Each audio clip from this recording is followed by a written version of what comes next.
시청자 여러분 안녕하십니까? BTV 대구 뉴스입니다. 첫 소식입니다. 제21대 대통령 선거 사전투표가 시작됐습니다. 유권자들은 지역 경제를 살리고 국민을 위한 정책을 실천해달라며 소중한 한 표를 행사했습니다. 이번 사전투표에는 용지를 훼손하거나 소란을 피우는 행위에 대응하기 위해 이례적으로 경찰력이 투입됐습니다. 김민재 기자입니다. 대구 중구에 마련된 한 사전투표소. 소중한 한 표를 행사하기 위해 투표소를 찾는 유권자들의 발길이 계속됐습니다.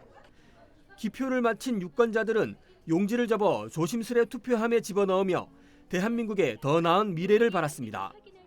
대구는 특히 부동산 완전 박살이니까 이거 좀 어떻게 좀 해결해야 되겠고, 소시민들 다 보시면 이율들이 예금 은행 이자들 너무 높고 이러니까 자기들이 쓸 돈이 없는 것 같거든요. 그거 갚느라고.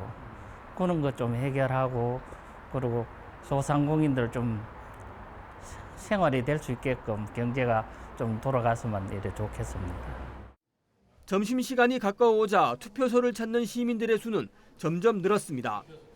고령층을 비롯해 청년 그리고 가족 단위의 유권자들은 속속 투표장으로 향했습니다. 유권자들은 보다 어려운 경제 상황을 타개해줄 정책, 국민만 바라보는 정책을 실현해 줄 것을 새로 당선될 대통령에게 요구했습니다. 대다수 우리 국민들은 지역 경제를 어떻게든 간에 좀 살려주고, 그리고 정치인들도 좀 국민들을 화합하는 어떤 그런 모습으로 정치를 좀 해줬으면은 그것이 국민들의 바람일 것 같아요. 일자리도 많이 늘어났으면 좋겠지만은 특히 대구 같은 경우에는 양적 일자리보다는 질적으로 조금 더 많이 수도권 수준까지도 올라가는 그런 일자리들이 많이 올라갔으면 좋겠습니다. 차기 대통령께서는 그걸 좀 지방에는 양적보다는 질적으로 조금 더 올라가는 그런 직업 환경이 좀 많아지는 그런. 조재구 남구청장을 비롯해 대구 지역 지방자치단체장들도 투표소를 찾아 국민의 권리인 중요한 한 표를 행사해달라고 요청했습니다. 대구에는 총 150곳의 사전투표소가 마련됐습니다. 특히 이번 선거에서는 이례적으로 유권자가 몰리는 일부 사전투표소에 정복 경찰관이 배치됐습니다. 투표소 내 외부에서 소란을 피우거나 난동을 벌이는 행위 등 위법 행위 발생 시 엄중 대처하기 위해서입니다. 이러한 제지 퇴거 명령에 불응하는 사람에 대해서는 경찰에 원조를 요청할 수 있는데요. 선거관리위원회에서는 돌발 상황 발생 시 신속하게 대응하고 유권자가 안심하고 투표권을 행사할 수 있는 환경을 조성하기 위하여 경찰과 협조하여 선거인 집중이 예상되는 사전투표소에 정복 경찰관을 배치합니다. 대구시 선관위는 일각에서 제기하고 있는 부정선거 의혹을 불식하기 위해 사전투표함을 CCTV가 설치된 장소에 선거일까지 보관하고 누구든지 선관위 청사에 설치된 대형 CCTV 화면을 통해 24시간 확인할 수 있도록 했습니다. BTV 뉴스 김민재입니다.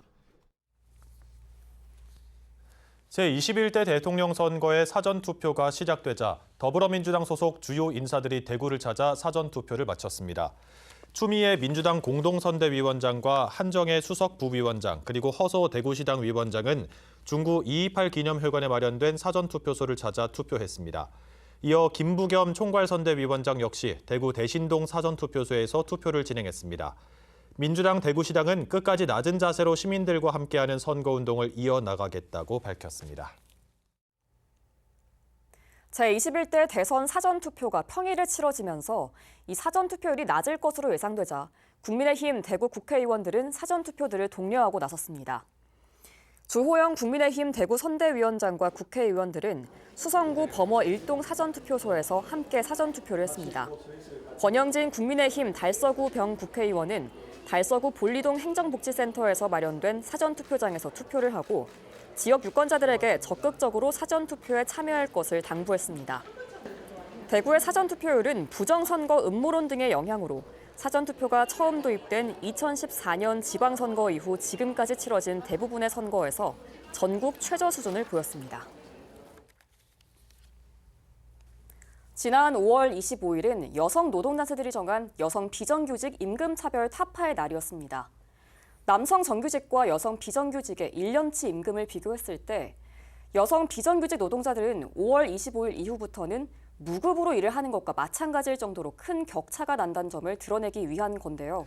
여성 노동단체들이 조기 대선을 앞두고 실시한 설문조사에서도 성평등 노동 실현을 위한 해결 과제가 많은 것으로 드러났습니다. 우성문 기자입니다.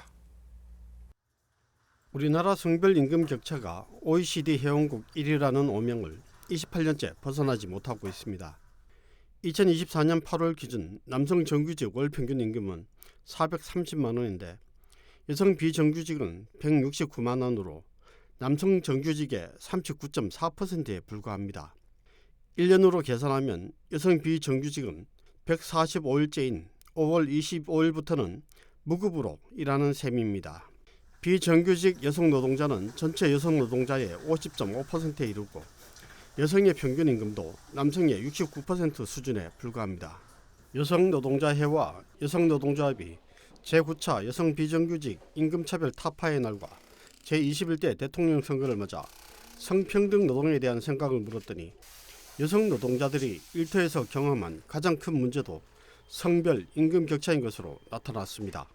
설문조사 응답자 786명 중 일한 적 없는 48명을 제외한 738명 가운데 65.7%가 낮은 임금이 가장 큰 문제라고 답했습니다.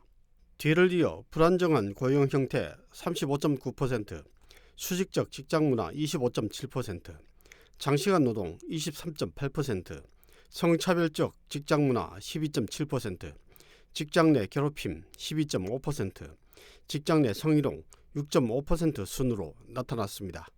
성차별적 노동 환경은 심각한 사회 문제라고 생각하는가라는 질문에 대해서는 매우 그렇다 70.7%, 그렇다 27.4%로 98.1%가 심각한 사회 문제로 인식하고 있었습니다. 성평등 노동 실현을 위해 차기 정부가 해야 할 가장 중요한 과제로는 성별 임금 격차 해소 43.4%, 고용 안정 15.5%, 성차별적 직장 문화 개선 13.9% 선으로 답했습니다. 차기 정부가 가져야 하는 가장 중요한 가치가 무엇인가라는 주관식 질문에 언급된 단어는 평등이 126회, 그중 성평등이 30회로 나타났고 차별이 102회, 노동 48회, 여성 41회, 임금 40회 순이었습니다. BTV 뉴스 우성문입니다. 대구시는 지난해 10월 공무직 근로자의 정년을 65세로 연장하겠다고 발표했습니다. 지자체 중 최초라는 타이틀도 내세웠는데요. 그런데 정년 연장을 위한 노사 협의 과정에서 이 제도가 무산될 처지에 놓였습니다. 대구시가 전제 조건으로 내건 임금 피크제가 문제가 됐습니다. 김민재 기자가 보도합니다. 대구시가 단계적으로 정년을 65세까지 연장하겠다고 발표한 직종은 공무직입니다. 시설물 유지 보수와 상담, 상수도 검침 등 대상은 총 412명으로 올 상반기 중으로 정년 연장을 적용받을 예정이었습니다. 대구시와 노조는 지난달부터 교섭에 들어갔습니다. 그런데 대구시가 만 61세부터 65세까지 매년 10%씩 임금을 삭감하는 임금 피크제 도입을 제안하면서 갈등이 빚어지기 시작했습니다. 노조가 수용 불가 입장을 분명히 했기 때문입니다. 거기에다 건강상태, 부서평가, 적격 심사까지 더하겠다는 황당한 조건도 붙였습니다. 이것은 정년 연장이 아니라 선별 연장과 임금 삭감이라는 기만적인 조건부 연장에 불과합니다. 노동자에 대한 최소한의 존중도 없는 기계처럼 다루는 행정에 분노를 금할 수 없습니다. 현재 공무직 노동자의 임금 상황을 볼 때 임금 피크제 도입은 얼토당토하지 않을 뿐 아니라 정년 연장을 하지 않으려는 꼼수라는 지적도 나왔습니다. 30호봉도 연봉이 3,400만 원 정도밖에 안 됩니다. 그래서 대구시에서 제시한 임금 피크 제대로라면 65세가 되면 1,700만 원만 주겠다는 거 아닙니까? 대구시는 헌법에 명시된 최저임금도 보장해주지 않겠단 말입니까? 결국 노사 간 교섭은 결렬됐고 노조는 지방노동위원회에 노동쟁의 조정을 신청할 예정입니다. 이에 따라 정년 연장 적용 시점은 조정안이 나올 때까지 장기간 연기될 것으로 보입니다. 대구시는 임금 피크제가 도입되더라도 최저임금 상한선을 적용하기 때문에 노조의 우려대로 되지는 않을 거라는 입장입니다. 그러면서 지방노동위원회의 조정에 따라 대응할 예정이라고 밝혔습니다. 노조는 임금 피크제라는 조건은 절대 받아들일 수 없다는 강경한 입장인 가운데 조정이 결렬될 경우 공무직 파업까지도 고려하고 있습니다. BTV 뉴스 김재입니다. 대구시 교육청이 지난 2011년 소규모 학교를 지원하기 위해 행복학교라는 제도를 도입했습니다. 2020년부터 교실 수업을 개선을 하기 위해 운영하다가 지금은 교육과정 중심의 학교 체제를 구축하는 방향으로 시행하고 있는데요. 저희 BTV 대구 방송은 앞으로 4번에 걸쳐 대구 미래 학교 교육과정을 살펴봅니다. 각 학교마다 특별한 교육과정을 도입하고 있는데 오늘은 그 첫 번째로 대구 유런초등학교를 천혜열 기자가 다녀왔습니다. 대구 유런초등학교는 미래학교 개념 기반의 프로젝트 수업을 운영합니다. 대표적인 프로그램이 이른바 알쓸 신나 재능 기부 프로젝트인데 학생 개개인이 갖고 있는 재능을 다른 학생에게 기부하는 교육과정입니다. 예를 들어 자전거에 남다른 지식을 갖고 있는 한 학생이 다른 학생에게 자전거와 관련된 다양한 정보를 제공하며 프로젝트 학습을 이끌어가는 방식입니다. 저는 알쓸 신나 재능 기부 프로젝트로 인해 저의 재능을 사람들에게 알릴 수 있었고 친구들에게 보여줄 수 있어 좋은 시간이었던 것 같습니다. 이 프로젝트를 준비하는 시간 동안 나의 재능을 다시 한번 반복 복습하는 기회가 되었습니다. 그리고 다른 사람의 재능을 보며 다양한 취미 활동들을 새롭게 알게 되어 저에게는 아주 특별한 시간이었습니다. 유런초등학교는 700명이 넘는 모든 전교생에게 태블릿 PC를 보급했습니다. 디지털 기기를 활용해 학생 중심의 수업을 하면서 문자화된 기록물로 지식과 정보를 제공합니다. 선생님 설명을 놓쳐도 그 AI GT가 다시 설명해줘서 좀 더 편하고 재밌었어요. 개념 중심의 탐구학습은 유런초등학교가 추구하는 이른바 365 프로그램과 연결됩니다. 학년별로 5개 프로젝트에 참여하고 학년이 올라가면 또다시 5개 프로젝트에 참여해 총 6년 동안 심도 있는 학습이 가능하다고 보고 있습니다. 한 학생이 1학년에 입학을 해서 6년 동안 공부를 하면 이 프로젝트 학습을 통해서 학생들은 탐구 학습을 하고 자기 주도적으로 모든 활동을 하게 돼가지고 학습의 중심은 학생이 되어가지고 모든 수업에 참여해서 공부를 하고 있습니다. 유런초등학교가 추구하는 미래학교는 핵심 아이디어를 바탕으로 교육과정을 재구성해 프로젝트 수업을 진행하는 학습체계입니다.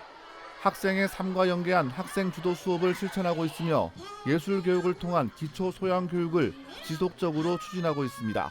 유런초등학교는 학생들의 다양한 동아리 활동을 보장하고 있습니다. 무용, 연기, 춤, 극본과 같은 통합적인 예술로서의 학생 뮤지컬 동아리를 운영하고 있으며 창작 댄스부, 풋살부와 같은 학교 스포츠 클럽을 활성화해 보다 많은 학생들이 참여할 수 있는 기회를 제공하고 있습니다.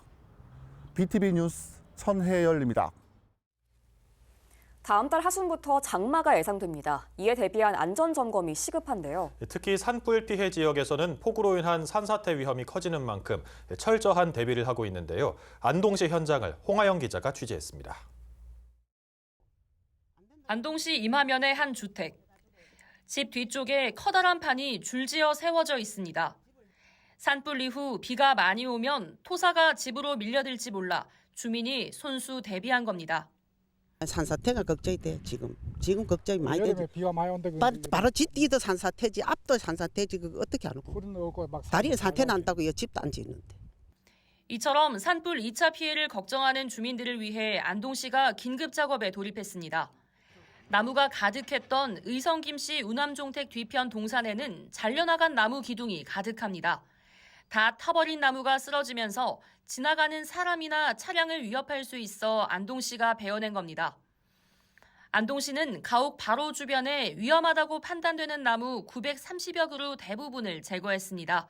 연말까지 나머지 위험한 나무도 잘라내고 새로 나무를 심을 예정입니다. 장마철 산사태 예방을 위한 긴급 사방 사업도 실시 중입니다. 폭우 시 급경사면에서 흙과 돌이 대거 흘러내려 오는 것을 막기 위한 조치입니다. 저희가 오기 전에 저희가 18개소 정도를 저희가 이제 작업을 지금 할 계획인데 지금 한 15개 정도는 지금 이제 작업을 완료를 했고 나머지 3개소 정도는 저희가 지금 설계를 완료를 했습니다. 그래서 그것도 오기 전에 일단 발주해서 마무리할 계획으로 있습니다. 한 달 뒤 시작될 것으로 예보된 장마. 언제든 맞닥뜨릴 수 있는 극한호우에 산불 피해 지역은 2차 피해를 막기 위해 만반의 준비를 하고 있습니다. 헬로티비 뉴스 홍아영입니다. 최근 시민들이 도심공원에서 야생 너구리를 마주치는 일이 잦아졌습니다. 시민들의 반응은 다양한데요. 그런데 순하게 생겼다고 너구리를 만져서는 안 됩니다. 사람에게 광견병 등 병을 옮길 수 있기 때문입니다. 김진중 기자가 전합니다. 해질 무렵 어슬렁어슬렁 공원에 나타난 너구리. 잔디밭을 지나 사람들이 오가는 길도 아랑곳 없습니다. 산책길에 마주한 너구리에 놀라 한쪽으로 피해가기도. 신기한 듯 사진을 찍기도 합니다. 너구리가 자주 출몰한다고 알려진 서울 도심공원입니다. 야행성인 너구리를 봤다는 시민들 목격담은 낮밤을 가리지 않습니다. 지난번에는 진짜 매일 보다시피 한 4일은 정도는 봤어요, 맨날. 엉금엉금 기어다니고 사람 보면 도망가지도 않아요, 그냥. 살살 우리 올라가면 살살 올라가면 너구리도 살살 이렇게 다녀요.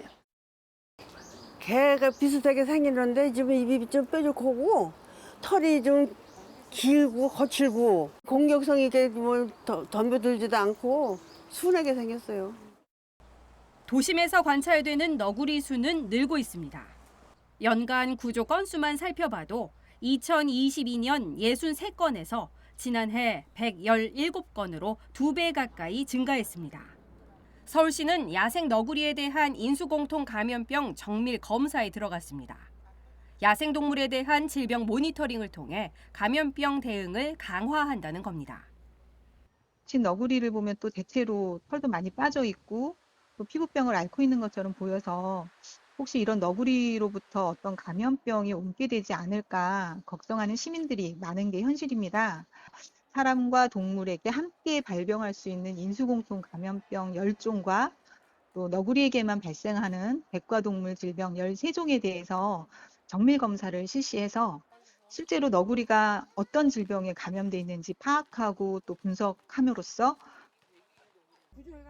서울시는 공원에서 너구리 등 야생동물을 만나도 먹이를 주거나 가까이 다가가지 말라고 당부했습니다. BTV 뉴스 김진중입니다. 고령화로 인해 어촌의 일손 부족이 심각해지고 있습니다. 울진에서는 해녀 해남학교가 운영되고 있는데요. 전문 교육을 받은 졸업생들이 실제 미역 채취에 나서면서 어촌 수익 창출과 함께 전통 해녀 문화 계승이라는 2마리 토끼를 노립니다. 보도에 공희철 기자입니다. 미역 생산지로 유명한 울진 북면 고포마을. 해안을 따라 봄미역 채취가 한창입니다. 바닷속에 뛰어든 울진 해녀 해남학교 심화과정 졸업생들과 강사진. 해녀 해남학교가 운영된 지 2년 차. 올해 본격적으로 미역 채취에 나선 겁니다. 처음 해보는 일이라서 미역을 따는 일이 생각보다 쉽지는 않았어요. 몸은 힘들었지만 그래도 미역을 채취하면서 어촌계에 조금이나마 도움이 될 수 있었던 것 같아 나름 뿌듯하고 보람된 경험이었습니다. 그간 고령화로 인해 수심 5m 아래 고품질 미역 채취는 사실상 포기했는데 해녀 해남학교의 지원으로 수익 창출에 대한 가능성을 다시 확인했습니다. 저도 많이 희망을 갖고 앞으로도 희망이 있어요. 이 센터가 잘만 운영되면은 앞으로 이런 걱정은 없고 어촌에 도움이 많이 될 것 같습니다. 울진 고포와 망양, 기성 등지에 투입된 해녀 해남학교 졸업생은 하루 평균 10여 명. 올해 10여 차례 미역 채취를 통해 2천만 원 이상의 수확을 올리며 어촌계 소득 증가는 물론 해녀 문화 계승의 의미도 더하고 있습니다. 어촌계와의 신뢰관계를 확보한다면 저희 학교, 그다음에 어촌계 그리고 각 지자체와 연계한다면 정말 사라져가는, 소멸되어가는 이 해녀 문화를 살리고 또 어촌계에도 실질적인 지원 그리고 개인에게는 양질의 일자리를 제공할 수 있을 것으로 그렇게 기대합니다. 울진군도 지속 가능한 어업 환경 구축과 인력 확보를 위해 해녀 해남학교 운영을 적극 지원할 계획입니다. 감소하는 어촌 인력을 대체를 하고 지속 가능한 어업을 유지할 수 있는 그런 실질적인 인력을 확보하는 데 있습니다. 그리고 이러한 인력 확보를 통해서 어업 소득을 높이고 또 지역 경제에도 긍정적인 효과를 가져올 수 있도록 하는 것을 목표로 하고 있습니다. 해녀의 명맥을 잇고 고령화된 어촌에 새 숨결을 불어넣는 해녀 해남학교가 울진 전통 수산업의 활력소가 되고 있습니다. HC 뉴스 공희철입니다.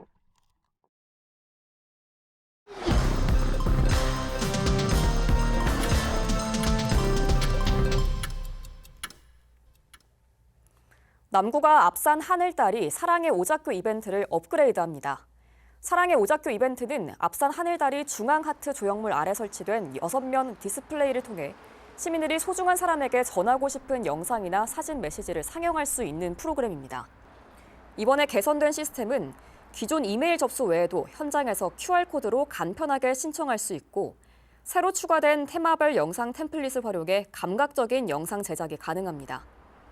운영 시간은 매일 오전 9시부터 밤 10시까지로 자세한 사항은 남구청 홈페이지를 참고하시면 됩니다. 한국가스공사가 올해도 지역 초중고교 농구부에 각종 용품을 지원하는 학교 농구부 활성화 지원 사업을 추진합니다. 가스공사는 올해 지역 학교 농구부 12곳에 농구 용품을 지원하는 한편 취약계층 학생들에게는 각종 운동 보조용품이 담긴 온누리 키트도 전달할 예정입니다. 가스공사는 지난 2021년부터 이 사업을 진행해 왔으며 지금까지 34개 지역 초중고교에 1억 5천만 원 상당의 물품을 지원했습니다. 대구 근대역사관이 광복 80주년을 기념해 백마 타고 온 초인 대구 이육사 특별기획전을 지난 4월 30일부터 기획전시실에서 성황리에 개최하고 있습니다. 전시 기간 동안 특강과 답사 등 연계 행사를 개최하며 이육사의 독립투쟁과 그 활동에 대해 시민들이 깊이 이해하는 시간을 마련하고 있습니다. 6월 11일에는 독립투사 이육사를 통해 본 안동의 역사 문화를 주제로 안동 지역 탐방도 기획했습니다. 오전 8시 대구에서 출발해 안동 이육사 문학관과 묘소, 원촌마을, 퇴계선생 묘소와 종택, 유교 문화박물관 등을 탐방합니다. BTV 뉴스는 뉴스 홈페이지에서도 바로 시청하실 수 있습니다. 시청자 여러분의 많은 관심 바랍니다. 이상으로 뉴스를 마칩니다. 함께해 주신 여러분 고맙습니다.